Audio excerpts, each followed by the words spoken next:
वल्लभ शेरवंश महाराज जी 6-7 महीनों से YouTube के माध्यम से आपसे जुड़ा हूँ। महाराज जी, परिवार में काल सर्प दोष, पितृ दोष है, इसके लिए हम क्या उपाय करें? प्रभु के पास होकर भी कोई भी दोष, शुक्र, शनिचर, राहु, केतु, कुछ किसी की ताकत नहीं कि भगवान के नाम जप करने वाले का बाल बांका भी कर सके। सीम की चाप सके को तासु, बड़ रखवार रमापति जासु। और भगवान से विमुख हो तो चाहे जो कुछ कर लो, तुम्हारी जो विपत्तियां हैं, तुम्हारी जो दुश्चिंताएं हैं, तुम्हारे अंदर जो उद्विग्नता है, तुम्हारे जो विघ्न है, वो बने ही रहेंगे, पक्का समझ लो। कहा हनुमंत विपत्ति प्रभु सोई, जब तब सुमिरन भजन न होई। जब तक भगवान का भजन नहीं करोगे तो ये सब सरकारी आदमी है, ये सरकारी आदमी आकर विघ्न डालते रहते, क्योंकि सरकार की संपत्ति है। तुम्हारा शरीर, तुम्हारा मन, तुम्हारा जीवन, सब कुछ भगवान का है। और तुम भगवान का भजन न करके मनमानी आचरण करोगे तो ये ग्रह नक्षत्र सब जो भगवान के चरणों से विमुख है, वो कुछ भी कर ले, कभी शांति को प्राप्त नहीं होगा। और जो भगवान का भजन करता है तो कोई भी उसके साथ कुछ कर ले, उसका कभी बाल बांका नहीं कर सकता। काल सर्प दोष, शनि और भी ग्रह नक्षत्र जो पे कृष्ण चरण मन अर्पित तो करी है का नवग्रह रंग, ये कुछ नहीं कर सकते।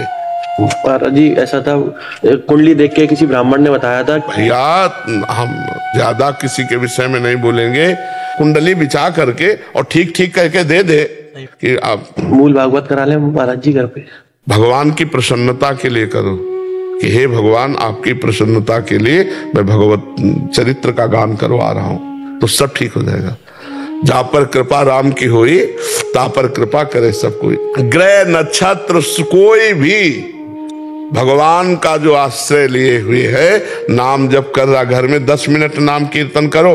और अगर कोई घर में दोष रह जाए तो मैं बताना, अब तक लाए हैं आगे भी वही ले जाएंगे। भगवान का भरोसा रखो। अगर सुनो, राष्ट्रपति अगर हाथ रख दे तो मुकदमा हार जाने पर, फांसी की सजा हो जाने पर भी वो मुक्त हो जाएगा। ऐसे भगवान जगत के पिता हैं। हम भगवान का भजन कर रहे हैं तो सब अच्छे आचरण करो, किसी को दुख मत दो, नाम जप करो। पूर्व का किया हुआ पाप आएगा, हमें दुख देगा, पर हम परास्त नहीं होंगे। और इन सब बातों पर ध्यान नहीं दिया जाता कि अमुक ग्रह, एक देखा तो बहुत अंगूठी पहने थे, तो छल्ला भी पहने थे लोहे का, रितधाम में। तो उन्होंने पूछा ये क्या है? बोले घोड़े की नाल का है। घोड़े की नाल का है? तो हम कहा ये क्या? बोले 7.5 बिल्कुल छू नहीं सकता। घोड़े के नाल ठोक करके 50 किलोमीटर उसको दौड़ाया जाता है, इतना बोझा ढोता है, उस नाल से तुम दुख से बच जाओगे। वो खुद दुख भोग रहा है, नाल ठोकवा के रोड में दौड़ रहा है। और तो मतलब कहाँ बुद्धि लोगों की फंसी। राम राम कृष्ण कृष्ण हरि हरि नहीं बोलेंगे। सोचो ना, भगवत भाव कर लो तो सब में भगवान है, उसकी नाल से क्या होने वाला है? तो आजकल लोग इन्हीं बातों में, मतलब उसका दांत हो जाए, उसका हाथ हो जाए, उसकी ये चीज हो जाए, उसकी हो जाए, ये सब फालतू बातें। नाम जप करो, नाम। कोई शनिचर राहु शुक्र कोई भी परेशान नहीं करेंगे। और नाम जप नहीं करोगे तो अभी एक जिसे तुम्हारी तरह सूट बूट में थे, उनका बस मैं आपके लिए आया हूँ 1 मिनट। उनका बताए, बोले पत्नी ने मार के भगा दिया है, अब आप रख लीजिए। सोचो, एक कुत्ते को पुचकार कर तुम ऐसे देखो तो पूंछ हिलाने लगेगा। मतलब वो अधीनता जानता है प्रेम की, और पत्नी तुम्हारे प्रेम को नहीं जानती। प्यार में इतनी दम है कि पहले गलती किसी से भी होती रही हो। अगर हम प्यार करेंगे और अपना भाव प्रदर्शित करेंगे तो अनुकूल तो होना ही पड़ेगा। चाहे मतलब हम मानते हैं कि पहले कोई चरित्र अपना बिगाड़ लिया, जैसे बॉयफ्रेंड गर्लफ्रेंड, लेकिन आज से हमारे साथ हुआ, अब हम अपने प्यार का समर्पण करेंगे। तो हम प्यार से बस में जब भगवान को कर सकते हैं, पशु पक्षी को कर सकते हैं, तो अपनी पत्नी को क्यों नहीं कर सकते? 4 बातें सुनते सुनते जब हम प्रेम करेंगे तो समझ जाएगी। यह पाणी ग्रहण हुआ है। अगर हम प्यार माना, कुछ ऐसे स्वभाव वाले हैं, चाहे स्त्री शरीर में हो चाहे पुरुष शरीर में, जो बहुत चंचल स्वभाव के, लेकिन एक दिन उसको रोक के तुम्हारे अधीन होना पड़ेगा, क्योंकि तुम चरित्रवान हो, तुम धर्मात्मा हो। तो एक तो संयोग ही ऐसा नहीं मिलेगा, अगर मिलेगा तो उसको परास्त होना पड़ेगा, क्योंकि प्रेम में ताकत है। जब भगवान को अधीन कर ले, अजित भगवान को जीत लेता है प्रेमी, तो फिर पत्नी को क्यों नहीं, फिर पति को क्यों नहीं? हम चरित्रवान बने।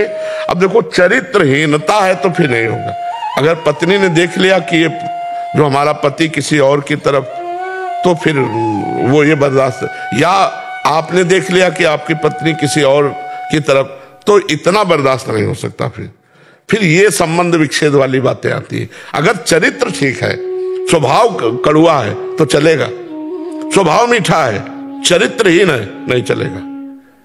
और आज हम इसीलिए बहुत दुखी होते हैं कि हमारी समाज में जो गर्लफ्रेंड बॉयफ्रेंड चला है ये बहुत हीनता का चला है। इसमें मतलब पति पत्नी के प्रेम होने में बड़ा संदेह है, क्योंकि वो 4-5 को गर्लफ्रेंड बना के आया या 4-5 को बॉयफ्रेंड बना के आई, ब्रेकअप बॉयफ्रेंड फिर ब्रेकअप फिर, तो अब ये जब आएगी तो वही ब्रेकअप का स्वभाव बना रहेगा, वही स्वभाव, और उसके धर्म को मतलब हानि पहुंचेगी पक्का। इसलिए अब ये नए बच्चों में बचाया जाए गर्लफ्रेंड बॉयफ्रेंड, नहीं तो ये यही दशाएं होंगी। धर्म से चलने वाला जीवन सुखी होगा, अधर्म से चलने वाला दुखी होगा, पक्का परिणाम है। 4 दिन भले अधर्म सुखी दिखाई दे, परिणाम में वो दुखी हो जाएगा।